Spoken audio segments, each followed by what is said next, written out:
train inside our vehicle now.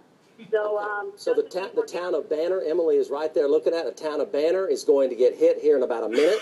From there, it's going to be 10 minutes from Yukon. 10 minutes from Yukon. Mark Dillard, go. Mark Dillard. Yes, Mike. Coming up 81, unfortunately, a lot of the chasers who were in trying to stay ahead of this thing were hit. I'm sad to report that I believe we've had some serious injuries down here on 81 as the tornado crossed. We've had the Weather Channel crew actually have their vehicle rolled, Mike, down here off of 81, and I've seen several vehicles rolled off the highway here on 81, and I believe we've had serious injuries. This thing is big and bad, folks. I am pleading with you to either get underground or get out of its way. I cannot tell you how serious this thing is. Mike, we're trying to get to I-40 and negotiate back. I may have to go all the way through Yukon and try to tap in on the north side of it, Mike. All right. Here's where we are. Here's where we are right now. Yukon, you folks either need to be out of the way or below ground. Look at the wind shear here. It's still confirming it's a large, mile-wide tornado. There's been extensive damage. Cars flipped. Let's hope there aren't any injuries or worse out here because there's extensive damage. It made a violent turn and then turned back to the east, and it caught a lot of people off guard. I see no indication right now. Let's hope and pray that it does, but I see no indication of it lifting at this moment, second in time. Where is it heading? It's heading right down Interstate 40.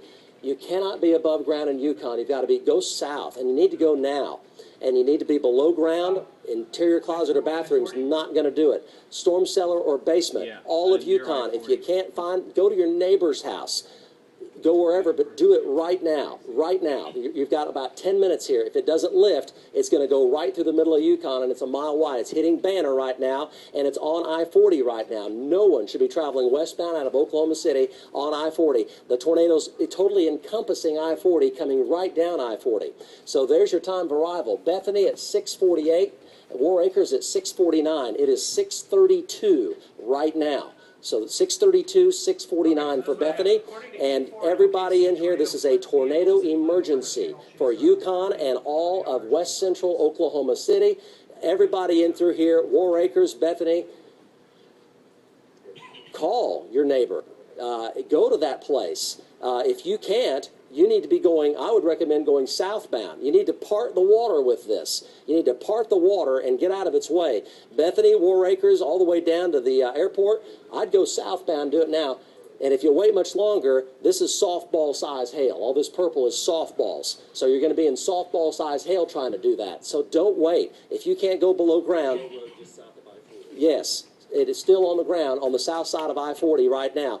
Go south. Get on down here, toward Westmore, somewhere down here. This is safe down here. Get down, way down here, down by Newcastle. Just take I-44 and just go down to Newcastle. Just get out of the way of it. If you can get down here, you're going to be safe. But it is it's on the interstate right now coming into Banner, and it still shows a violent tornado, 150-mile-an-hour wind shear with softball-size hail. Do we have Mark Dillard? Are you still there, Mark? Yes, Mike. Go, Mark. Yes, Mike. I'm fighting the rain and the traffic. There were so many people with busted out windows here from that extreme hail that came in wrapping around this. But the bottom line is, folks, this tornado is tracking off along the I-40, 66 highway area. And the bottom line is, Mike, these folks have got to get undercover or get out of its way. That's the bottom line. It's going to rip right in through the northern half of Oklahoma City if it keeps its current track down I-40.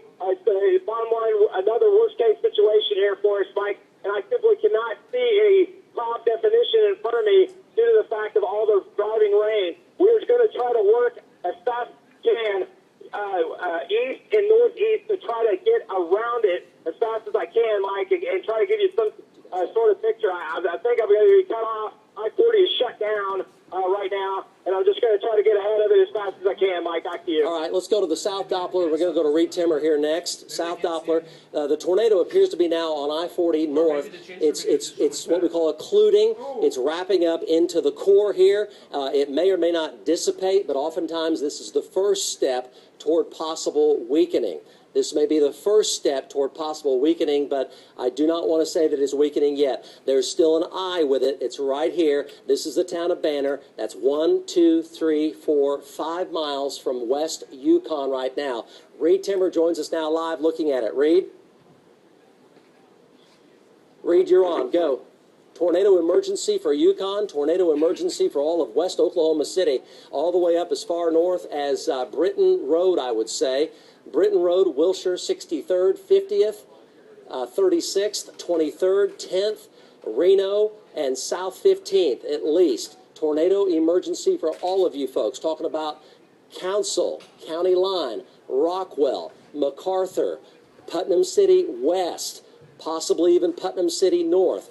All of the town of Yukon in 10 minutes, if it doesn't lift. I will tell you it has slowed down some. It's occluding and it's pivoting north. What do you have, Steve? Let's go to Mark Dillard here live. Mark? Yes, Mike, I've got power lines down across 66. I've got high lines down. I believe they're going to be large lines down across 66. So I'm having to back out of it yet again. I'm going to try to go north. The circulation is going to be off to my south and east from this location. And I was coming up to, I believe I was almost to Banner at 66, but I've got lines down, Mike, and I'm going to have to back all the way out of it and try to get around this power line situation yet again.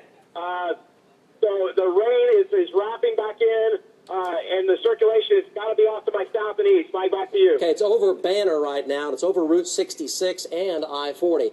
Let's go to the storm scanner. We want to take a look for you folks up north. Here's the tornado-warned storm for Mulhall right here. It is heading towards Stillwater, northern Logan, and Payne counties. Tornado warnings. You folks up here, stay alert. Storms are just to the south of Ponca City. These are severe. These are hailers here. Tornado-warned storm here. You folks in Stillwater, Lake McMurtry, everybody west of Stillwater, all the way out to Mulhall. A tornado with this could be forming at any time. Mike Bennett is up there. Right now we don't have any immediate confirmation that it is on the ground, but it is in northern Logan County and Payne County. Then from there we go down to this monster storm now that has the big tornado coming into West Yukon. So this is all of it right here. This is all of it. Let's go back to the South Doppler and take a look, and we'll see if we still have the eye. Yes, there's the eye. You know, it's really slowed down, and it's sitting there on the west side of Banner right on Route 66. Do we have Mark Dillard continuing? Mark? Yes, you there? Mike. Go. Yes, Mike. I'm just having to fight this rain wrapping back in on this large tornado, Mike. I'm having to deal with the power lines down and try to get across some way back north and east. Not the optimal way to chase this thing, but it's my only option. I-40 is closed down to my south, and we've had a lot of power lines down.